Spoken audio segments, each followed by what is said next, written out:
Dans le cadre de ses activités d'utilité pédagogique, l'Université African Business School, ABS, a mis en place une initiative dénommée l'invité du mois. Il s'agit de faire appel au monde professionnel pour animer une conférence débat avec les étudiants. Pour cette fois-ci, l'invité était Moussa Konaté, journaliste rédacteur en chef du groupe de médias Énergie FM et Digital. Le thème de la conférence était le marketing de soins, soins et communication, animé le 2 février 2023.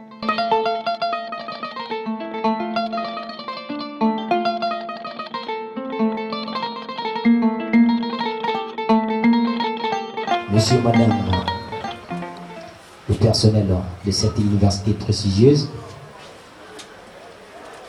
le bureau des étudiants avec à sa tête le président, chers camarades, je pourrais vous dire ainsi, étudiants, distingués invités en vos rangs en grade, tout protocole observé, bonsoir.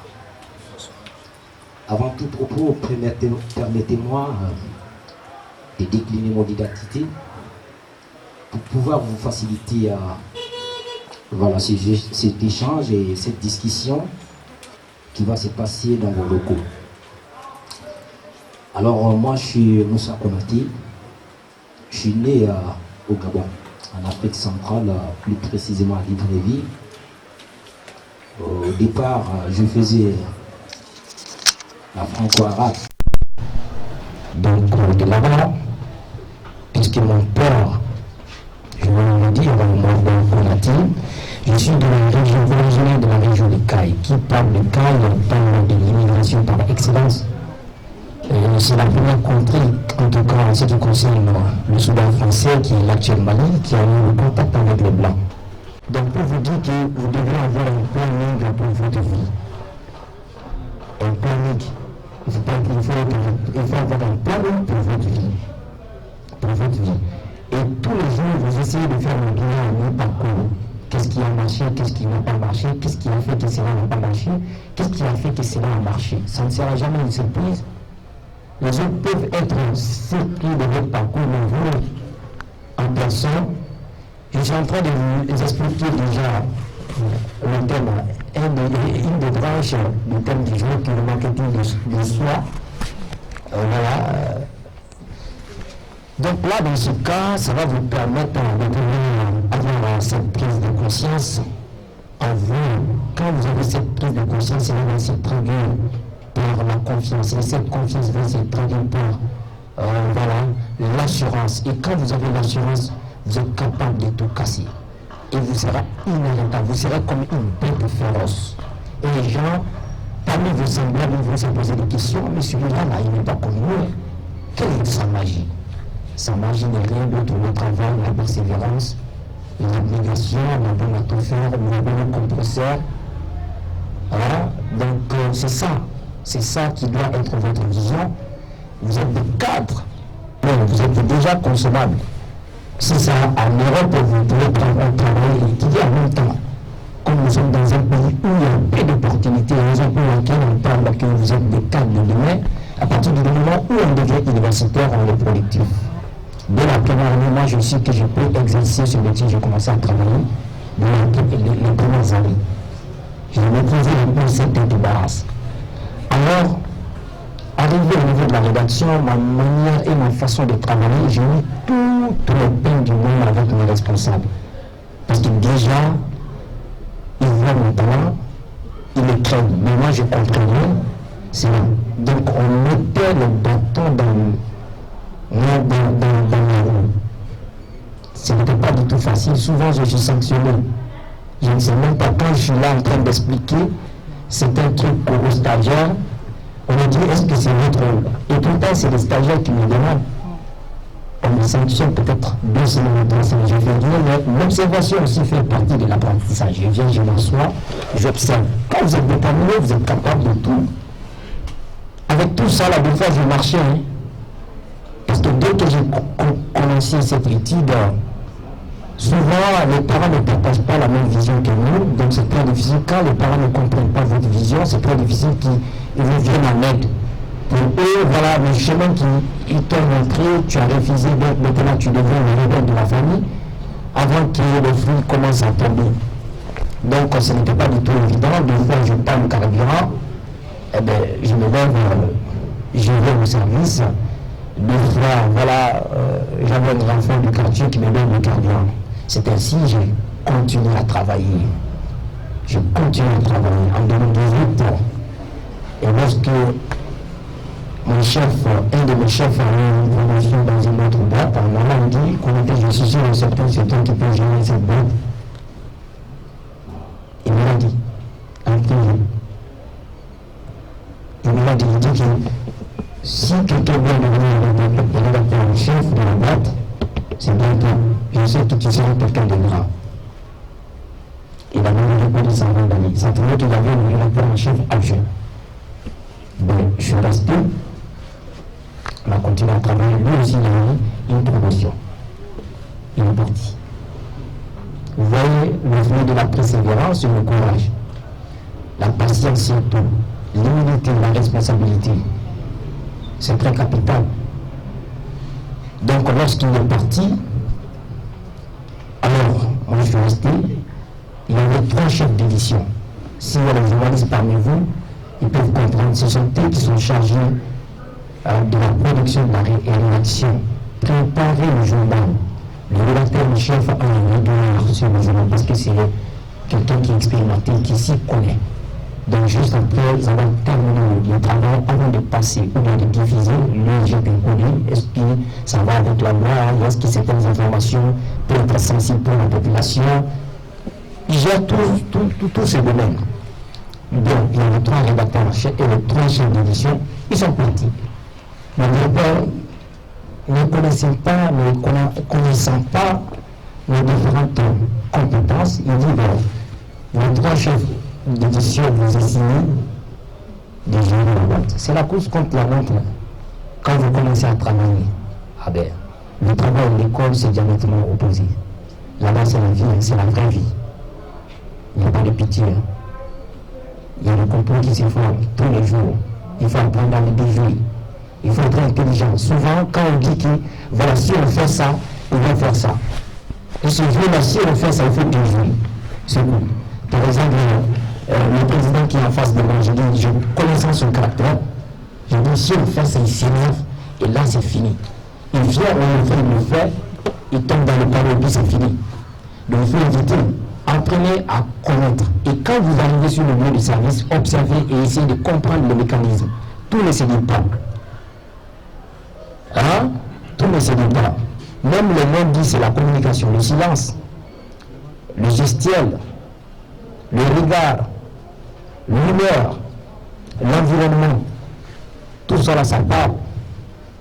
Si vous voyez quelque chose d'étrange, parce que l'être humain est très sacré, hein. Si quelque chose se forme contre vous, vous allez le sentir. Il y a ce qu'on appelle le pressentiment.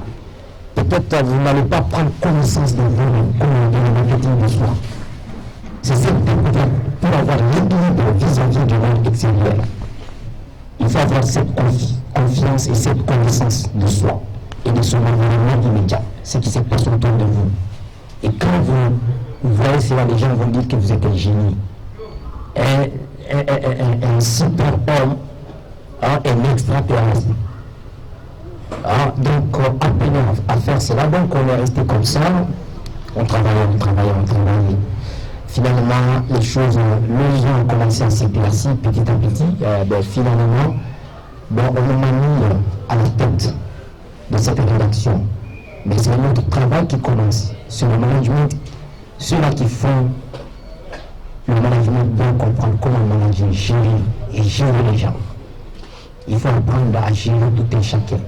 Nous venons des horizons différents, avec des cultures différentes. Comme je vous le disais tantôt, l'être humain est au début et à la fin de tout processus. C'est l'équipe qui va mettre en application votre stratégie doit correspondre à votre vision, à votre stratégie. Sinon, tout va être foutu. C'est comme par exemple, lorsque madame et ses collaborateurs ont eu l'idée de mettre cette entreprise en place, elles vont faire appel à des éminents professeurs. Sinon, les parents qui paient là vont dire que mais ça ne va pas. Mais s'il y a des éminents professeurs, le cadre de l'école, l'administration est compétente. Mais comme on est dans le marketing, un client gagnant satisfait, c'est beaucoup de clients gagnants.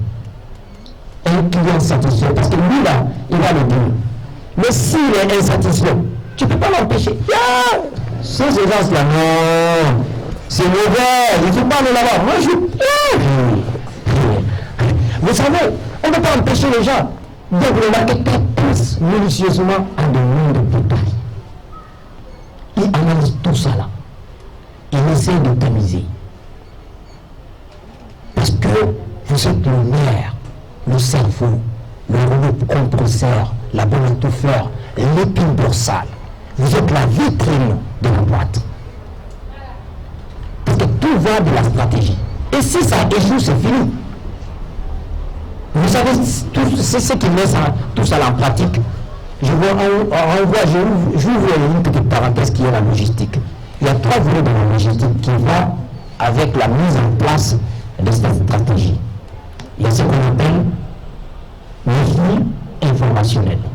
Ça, c'est un autre exemple. Il y a le flux matériel et le flux financier. Il y a 3 volets. Flux informationnel, flux matériel et flux financier. Pourquoi? Par exemple, si madame, vous avez mis toutes ces stratégies en place, si l'argent ne circule pas, vous n'avez pas mis l'argent, par exemple, vous vous assurez que les partenaires ont déjà investi l'argent dans le compte, nous avons déjà le matériel adéquat pour pouvoir mettre ça en pratique. Au niveau de la communication, c'est-à-dire, on sait que la communication ne va pas faire faille. Par exemple, si madame de l'exécution, par exemple, à ses professeurs, épuiser, par exemple, ses modules de telle ou telle période, s'il y a eu des difficultés, il faudrait que ces enseignants-là essaient de remonter l'information afin que madame puisse traiter l'information. Parce qu'il ne faut pas se tromper aussi là où on doit envoyer l'information. Si vous vous trompez de direction, ça peut poser problème. L'information est considérée comme le sang dans le corps. Si ça s'arrête, c'est la fin d'un cycle. Et là, dans ce cas, c'est comme si une chaîne qui s'est brisée dans le commandement. Et là, dans ce cas, c'est comme une chaîne qui s'est brisée dans le commandement. Et là, dans ce cas, il faut savoir envoyer l'information à la bonne direction. Et si les enseignants, par exemple, cherchent, par exemple, le responsable de classe, allez-y à vous, madame, commenter le tel problème. Plus tard, madame demande, il y a eu tel problème, mais pourquoi vous m'entendez? J'ai informé le responsable. Est-ce que c'est le responsable qui est le premier responsable? Non! L'interlocuteur est très important en matière d'information. C'est ce qui crée beaucoup de choses. Les gens pensent qu'il suffit juste d'avoir l'argent pour réussir. Non! Il y a des tas de choses qui existent. Et devenir entrepreneur, c'est pas donner à n'importe qui, hein? C'est pas donné à n'importe qui, c'est les gens qui ne dorment pas, qui se forment tous les jours, qui mettent de l'argent dans la formation. Tous les jours, il y a des concurrents qui sont là. Tous les jours, toi tu es là à innover, à réfléchir. Tu n'as même pas le temps de voir pour ta famille. Il faudrait que ton mari ou soit ta femme te comprenne, t'accompagne dans ce processus. Sinon, ce n'est pas du tout aisé. Je ne sais pas si vous êtes en train d'assimiler et comprendre ce que je suis en train de vous dire. C'est très capital. Donc l'information, c'est ce qui fait la gestion et la logistique, le matériel adéquat. Par exemple, si le cadre n'est pas approprié, les vêtements, la climatisation, les impôts, il n'y a pas tout ça. Et dans la communication, dans ce flux informationnel, si madame dit, si vous venez chez nous, à l'ouverture, chaque étudiant aura un ordinateur. Dans la communication, c'est important. S'il y a eu des difficultés, appelez les gens avec qui vous êtes ensemble, vous l'expliquez. Et c'est comme ça que vous allez ensemble. Et si vous essayez de faire profit, d'évoluer ensemble, on va pouvoir d'abord dans la main. Et vous peut-être même dans vous dire, ou un bon compte de la. Certainement, c'est toi qui as mal fait le boulot. Il y a ça qui existe. Je ne sais pas si vous avez compris ces 3 flux. Est-ce que vous avez saisi ces 3 flux? Vous aurez le temps de poser des questions, on va continuer. Alors, ça c'était une petite parenthèse en ce qui concerne cela. On va continuer rapidement. Voilà, donc maintenant, quand vous remarquez au niveau de ces hôpitaux-là, donc c'est très important de faire cette mise en œuvre. Alors, au niveau de la communication, rapidement, on va rentrer dans ce volet. La communication au niveau de ces soins, de ces soins, et ensuite ces centres de santé, cliniques et hôpitaux ne se fait pas comme les autres. Comme les autres, il y a certaines choses qui ne se disent pas. Il y a ce qu'on appelle le secret médical. Comme par exemple, comme on le voit à la télé ou à la radio, les guérisseurs traditionnels avec un médicament qui traite pas mal de maladies. Avec un flaqué, avec un flaqué. Imagine. Non, ça ne se dit pas. Ce genre de communication, ça ne se fait pas. Il y a certains médicaments comme le CNCMI et autres là, on fait la communication sur ces trucs-là. Sinon pour les autres là, non. Non. Et cette communication, si vous ouvrez par exemple une clinique, vous devez travailler avec les délégués médicaux qui sont la force de vente de votre boîte. Ça c'est bien. Au niveau de la communication, vous devez avoir des lobbies qui garantissent le service. Par exemple, l'ordre de médecin. Ce sont eux qui vont dire que votre clinique est homologuée. Ça rassure. Ce n'est pas une clinique parallèle qui existe quelque part comme ça. Ça rassure le consommateur. Le consommateur va se dire que voilà, c'est dans les normes, c'est le lobby. Il y a ce qu'on appelle le parrainage aussi. Ça, c'est plus le boulot de Suleiman Kanté. Voilà. Donc, ça, c'est très capital. Le lobby, par exemple, c'est très important. Ce sont eux qui certifient. Par exemple, si vous prenez par exemple ça, il y a ce qu'on appelle ISO. Ce sont des lobbies. Il faut faire en sorte que l'ISO et autres, les organismes parce que ça, c'est de la confiance. Quand on dit, par exemple, c'est la marque ISO, ça, c'est une organisation internationale qui certifie les produits. Et là, dans ce cas, dès que c'est ici que nous assistons souvent, parce que c'est dans notre culture, quand on voit la chose en marché. Mais chez les Occidentaux, ils essaient de lire tout ça. Ah, c'est bio. Ah, c'est certifié par ISO. Voilà, ça les garantisse. Voyez-vous, ça compte. Quand vous créez une structure, parce que je sais que vous voyez, il y a plusieurs paramètres. Même par exemple les universités qui existent, on dit que l'université est dans Cameroun. Ça rassure les parents, non? Mais est-ce que vous êtes parti prendre des renseignements auprès de l'université? Est-ce que c'est dans Cameroun? Quand on vous dit que c'est dans Cameroun, ils sont à moitié satisfaits. N'est-ce pas? Donc c'est ce qu'on appelle les lobbies. Il faudrait que ces lobbies-là soient ici pour donner de la confiance, de l'assurance et de la garantie aux consommateurs. Vous voyez, l'agence, est-ce que l'agence solution pour les régions? Voilà. Donc la raison pour laquelle on dit quand on est jeune, il faut avoir l'information. Parce que quand on a l'information, on a tout. Comme on a comme moi, pour la famille, voilà, donc le marketing en soi, c'est une prise de conscience de soi, savoir connaître son environnement immédiat pour pouvoir prendre l'équilibre vis-à-vis de ses semblables. Par exemple, si c'est l'entreprise vis-à-vis de ses concurrents, on ne peut pas trop développer ça. Donc, je vous laisse le soin de pouvoir poser des questions et nous allons approfondir ensemble. Je vous remercie pour votre attention. Donc, nous allons ouvrir la phase questionnaire avec les étudiants ici présents. Donc, nous allons partir par la série de 5-5. Les personnes qui ont des questions, s'il vous plaît. Bon, ma question va s'axer sur la presse malienne. N'est-ce pas? Donc, c'est pour savoir si la presse a su répondre aux attentes de la démocratie. Parce que dans les différents objectifs de la démocratie, on a la liberté d'expression.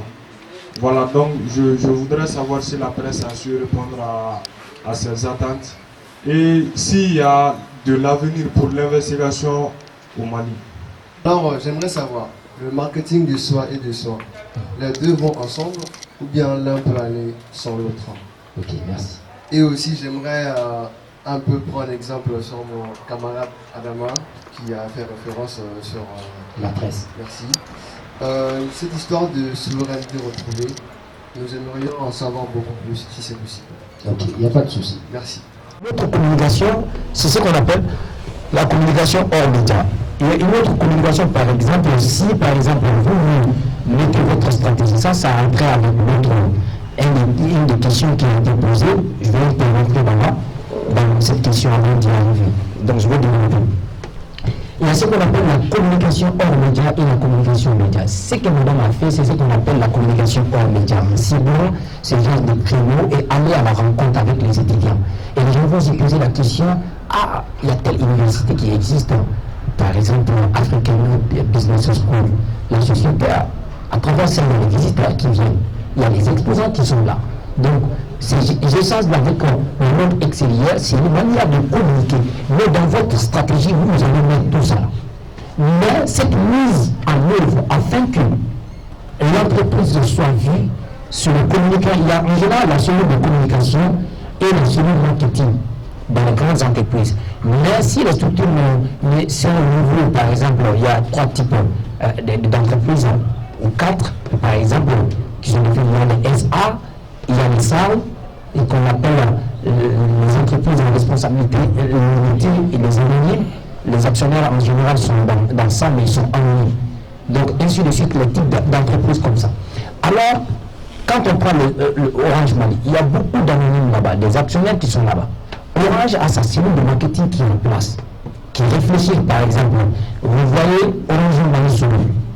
Ça, c'est l'œuvre des marketeurs qui pensent. Zéro. C'est l'œuvre des marketeurs. Mais pour communiquer et savoir que la clientèle, afin que la clientèle se rende compte que cela existe, ça c'est l'œuvre du communicant. Il y a une différence entre un communicateur et un communicant. Un communicant, c'est celui qui a fait les études en communication, il est un spécialiste. Un communicateur, c'est celui qui a une bien naturelle de la communication. Il n'a pas fait les études. Par exemple, quand on prend par exemple une légitimité traditionnelle, on dit les communicateurs, Gillian Femme, c'est naturel chez eux. Ils n'ont pas été à l'école, donc on les appelle les communicateurs traditionnels. Il y a d'autres aussi qui ont un bien naturel, on les appelle les communicateurs. Mais si vous faites les études en communication, et à la sortie, on vous décerne un diplôme, vous êtes un communicant. Ce qui veut dire que vous êtes spécialiste en la matière. Le communicant, c'est lui qui fait la mise en œuvre. Par exemple, il va faire ce qu'on appelle le marketing direct, les commerciaux. C'est ça qu'on appelle la porte à porte. Les commerciaux vont rentrer de porte à porte pour expliquer les produits aux gens. C'est ce qu'on appelle le marketing direct. Aller en contact direct avec la clientèle. Vers la clientèle pour les expliquer. Le fleuve ou autre là, on a telle université ici, voilà, c'est comme ça, c'est comme ça, c'est comme ça. Il faudrait que ces commerciaux aussi soient bien formés pour expliquer le langage et la vision de la boîte.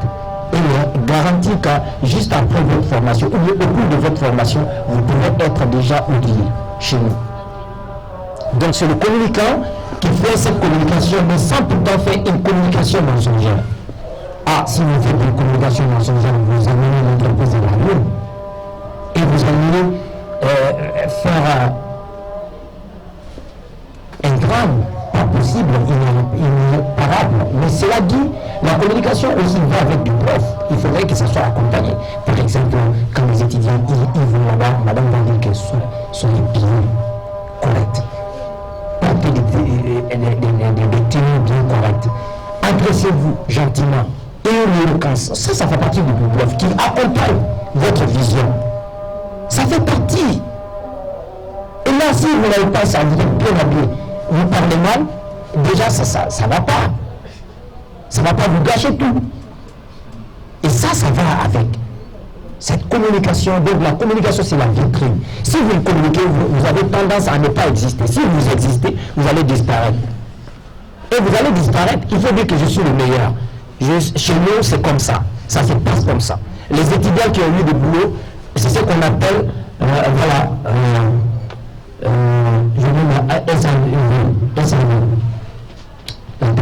ça c'est juste le service après vente. Voilà, merci madame. L'exposition le service après vente. Par exemple, les étudiants qui ont terminé ici, la prochaine ouverture, qui ont commencé à travailler, et ils vont aller les voir et faire un spot publicitaire avec cela. À ABS, grâce à ABS, nous avons eu un boulot, ça garantit. On a eu à faire des stages, ABS nous a cherché dès la première année, déjà on étudiait, l'anglais est devenu un atout pour nous. Ça c'est une communication que le communicant, déjà dans la stratégie, c'est inséré, mais le communicant, lui, il doit traduire ça en acte de communication qui doit tiquer la clientèle et susciter le besoin chez lui. Chez nous, là, ton besoin, là, c'est chez nous. Même si tu n'as pas le besoin, là, viens chez nous, là, ton besoin, c'est encore mieux. C'est comme ça. C'est comme si vous, par exemple, vous aimeriez draguer une fille. Il est prêt du service communal à deux. Vous parlez mal. Déjà, c'est un échec, il va carré par là. Et il va carré par là, il faut que la fille m'a rejeté. Hein, tu vas pas si bien étudier la fille? Il faut étudier, c'est ça qu'on appelle l'étude du marché. Tu vas étudier la fille, qu'est-ce qu'elle aime? Est-ce qu'elle aime d'être bien parfumée, être bien correcte? Hein, il y a tout ça qui compte. Et quand vous planifiez tout ça et vous venez vous communiquer, la stratégie, ça se fait à la maison. Mais la communication, ça se fait sur place. C'est comme ça. Je ne sais pas si vous avez bien compris. Vous allez faire votre stratégie et quand vous arrivez, vous allez, la mise en œuvre, ça c'est votre manière. Il y a ce qu'on appelle la manière de manger. L'approche. Ah, mais vous êtes joli, hein? Il y a tout ça là. Voilà, il y a tout ça au terrain. La fille vous regarde avec un sourire pas possible. Déjà, elle a emporté. Voilà, ça compte. En matière d'entreprise, la séduction fait partie. Je ne sais pas si vous comprenez. Donc, cette communication, elle est capitale. Sinon, vous allez tout mettre à l'eau. Vous allez tout mettre à l'eau. Je pense que vous avez très bien compris. On dit comment faire un bon plan marketing. Un bon plan marketing, il y a ce qu'on appelle d'abord l'étude du marché. Quand vous aimeriez vous implanter, par exemple, il ne peut pas venir ici. En faisant l'étude du marché, il y a ce qu'on appelle les forces et les faiblesses. Vous allez étudier d'abord. Vous avez d'abord des concurrents qui sont sur le marché. Leur force, c'est quoi? Vous allez étudier ça. Et vous mettre ça de côté. Ça, c'est l'œuvre du marketeur. Déjà, vous allez faire la conception avec ça. On vous a contacté, ça c'est de l'argent pour vous. Vous voyez souvent, il y a des cabinets de consultation, marketing, et ils gagnent énormément, ce sont eux qui font l'étude du terrain. D'abord, vous allez étudier ses forces, analyser. Voilà les forces de vos concurrents, si vous êtes sur le marché. Leurs faiblesses, vous allez étudier ça aussi. Vous allez mettre ça.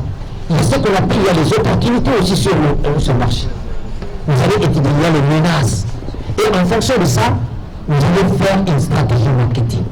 La stratégie marketing, c'est définir en fonction de ça. Ça, vous avez les éléments de langage. Mais il ne faut pas juste envoyer les gens faire de façon banale. Là, dans ce cas-là, on va vous envoyer quelque part. Parce que c'est de la science pure. Ce que vous allez faire, c'est des données scientifiques. Le débat est précisément, chez nous en général, on a quelques amis. Toi, tu es là, tu nous coches ça. Mais c'est des fausses données. Il faut être sur le terrain, étudier, diagnostiquer. Après ce diagnostic-là, vous allez planifier et ordonner votre idée. Nous, on a tout. Il faut la contrôler en ligne, tu vas les avoir. Vous voyez comment on planifie. Vous avez compris, la planification, ça passe par l'étude du marché. Il y a le marché en amont et le marché en aval. Vous allez les étudier. Avant, ça c'est avant de tout ça. Avant, ça c'est sur le terrain. Après le marché,